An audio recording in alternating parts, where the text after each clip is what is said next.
So friends, let's start with constitutional basis of RTI, that is Right to Information Act.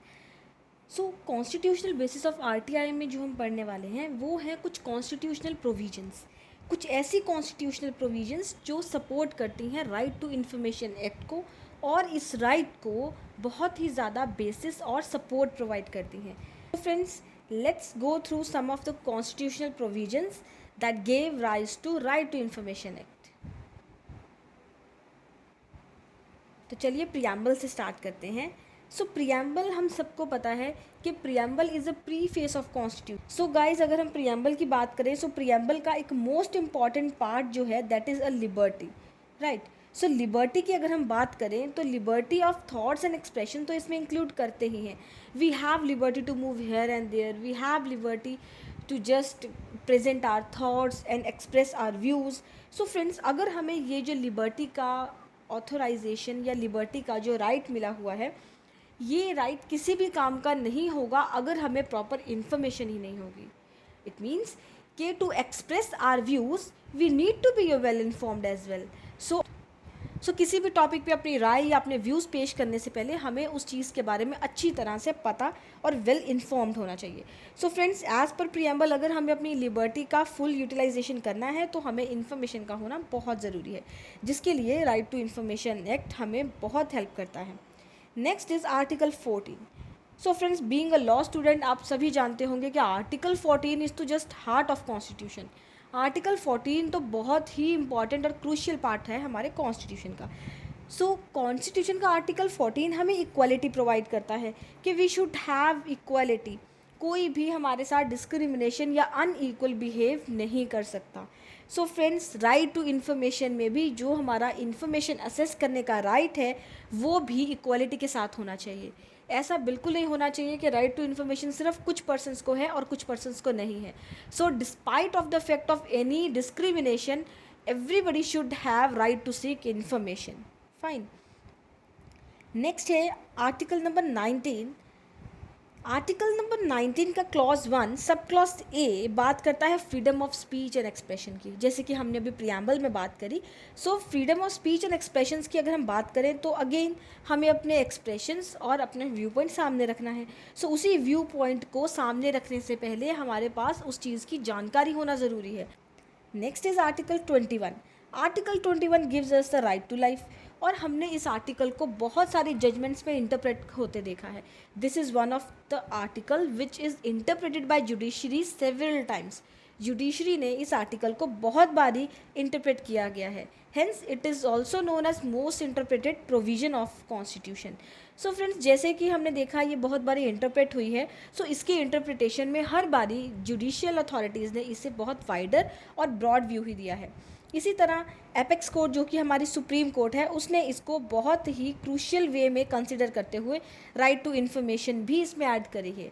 क्योंकि जब हम article 21 की interpretation अगर बाकी केस लॉस में देखेंगे then you will came to know कि in one of the case law article 21 में राइट टू नो भी इंक्लूसिव है. इसमें राइट टू नो हमारा एक बेसिक राइट है.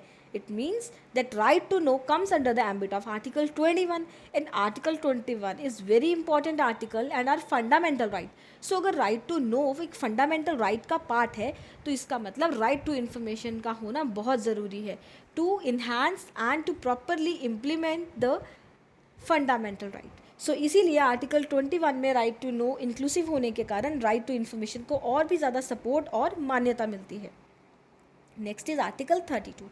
सो article 32 basically talks about the constitutional remedies. Article 32 बात करता है कि जब हमारा कोई फंडामेंटल राइट इन्फ्रिंज होता है तो उस इन्फ्रिंजमेंट के अगेंस्ट अगर हम वॉइस रेज करना चाहते हैं then we can move to supreme court directly. So article 32 में हम डायरेक्टली सुप्रीम कोर्ट में रिट फाइल कर सकते हैं अपने फंडामेंटल राइट्स के वॉयलेशन के अगेंस्ट कंप्लेन के फॉर्म में, और हाई कोर्ट में भी हम ये रिट डाल सकते हैं लेकिन वो आर्टिकल 226 में आती है. So friends, right to information जब तक हमें नहीं मिलेगा, हम अपने कॉन्स्टिट्यूशनल रेमेडीज़ को यूज़ नहीं कर पाएंगे। जब तक हमें प्रॉपर प्रिसाइज इन्फॉर्मेशन ही नहीं मिलेगी, हम ये बिल्कुल जज नहीं कर सकते कि क्या हमारे साथ सही हो रहा है या गलत हो रहा है। That means whether our rights are infringing और नॉट। और जब तक हमें उस इन्फ्रिंजमेंट की प्रॉपर नॉलेज नहीं मिलेगी, हम उस इन्फ्रिंजमेंट के अगेंस्ट वॉइस रेस नहीं कर सकते। So article 32 is also giving rise towards right to information, क्योंकि आर्टिकल 32 तभी यूज़ हो पाएगा जब हमारे पास पूरी इन्फॉर्मेशन रहेगी। Next is article 31 clause 1 sub clause B and sub clause C. So friends, अगर हम इस आर्टिकल की बात करें तो ये आर्टिकल कह रहा है कि हमें अपना एक एडिक्वेट लिवलीहुड या इक्वलिटी इन डिस्ट्रीब्यूशन चाहिए, तो हमें इन सब की नॉलेज होनी चाहिए। कितना वेल्थ कंसिड्रेशन चल रहा है, कितना प्रोडक्शन चल रहा है। सो इस चीज़ की इन्फॉर्मेशन अगर हमें नहीं मिलेगी तो हमें हमारे राइट्स की इन्फॉर्मेशन नहीं मिलेगी, और हम ये नहीं जज कर पाएंगे कि क्या हमें एडिक्वेट लिवलीहुड और जो डिस्ट्रीब्यूशन है रिसोर्सेज की, क्या हम तक प्रॉपर एंड प्रिसाइज मैनर में और इक्वालिटी के बेस पे और एडिक्वेट आ रही है या नहीं। सो इट इज़ वेरी इंपॉर्टेंट कि राइट टू इन्फॉर्मेशन होना चाहिए अगर हमें अश्योर करना है अपना adequate livelihood and distribution of resources. And next is article 51। So friends, article 51 comes under part 4A and it gives some of the duties towards citizens। जैसे कि हमें हमारे कॉन्स्टिट्यूशन ने बहुत से फंडामेंटल राइट दे रखे हैं, उसी ओर हमें कुछ 11 ड्यूटीज़ भी दे रखी हैं आर्टिकल 51A में। और इस ड्यूटीज़ को हम तभी निभा पाएंगे अगर हमें प्रॉपरली इन्फॉर्मेशन मिलती रहेगी। ये ड्यूटीज़ हम कैसे और किस वे में परफॉर्म करेंगे, ये सब कुछ डिपेंड करता है कि जो सिचुएशन और जो इन्फॉर्मेशन सोसाइटी में प्रिवेल कर रही है। सो उस इन्फॉर्मेशन के बेसिस पे ही हम अपनी प्रॉपर ड्यूटीज़ को डिस्चार्ज कर सकते हैं। और आर्टिकल 311 क्लॉज 2 बात करता है कि कोई भी गवर्नमेंट सर्वेंट जिसको डिसमिस किया जा रहा है या उसको उसके ऑफिस या पोस्ट से रिमूव किया जा रहा है, so it is very important कि he must know the reason behind it. अगर आपको कोई बिना रीज़न से कोई पनिशमेंट मिल जाए तो क्या हम वो चीज़ लाइक करेंगे? कभी नहीं। हमारे मन में हमेशा एक डाउट रहता है कि भाई अगर हमें किसी चीज़ की पनिशमेंट मिल रही है then we must aware about that mistake. अगर हमें कोई सज़ा देनी है तो हमें हमारा फॉल्ट तो बताइए एटलीस्ट पहले। सो यही क्राइटेरिया फॉलो होता है आर्टिकल 311 में। 311 कहता है कि अगर कोई गवर्नमेंट सर्वेंट को रिमूव किया जा रहा है तो उसके रिमूवल की ग्राउंड्स प्रॉपरली इन्फॉर्म करनी चाहिए। He can ask for the information under RTI। Due to the virtue of this article, the government servant whoever is being dismissing or removed, he is authorized to know the grounds of his removal। उसे पूरी authority है कि अपने removal के grounds को जान सके, और उसे एक अपॉर्चुनिटी भी दी जाती है अपनी सफाई पेश करने के लिए। दैट मीन्स कि जब उसको इन्फॉर्मेशन मिलेगी तब वो अपने आप को रिप्रेजेंट भी कर सकता है। सो अगर राइट टू इन्फॉर्मेशन उसे नहीं मिलेगा तो ही कांट रिप्रेजेंट हिमसेल्फ, और विदाउट गिविंग ऑडियो अल्टरम पार्टम, उसको सुने बिना, उसको राइट टू हर्ट दिए बिना हम किसी के भी अगेंस्ट कोई एक्शन नहीं ले सकते। सो आर्टिकल 311 में ये RTI बहुत इंपॉर्टेंट रोल प्ले करता है।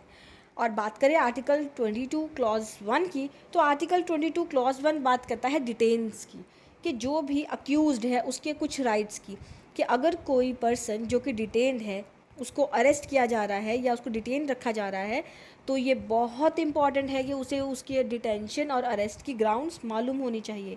बिना उसके अरेस्ट और डिटेंशन की ग्राउंड्स उसको स्पेसिफाई किए बिना we can't arrest any accused, we can't detain any accused. So article 21 clause 1 ये चीज़ प्रोवाइड कर रहा है।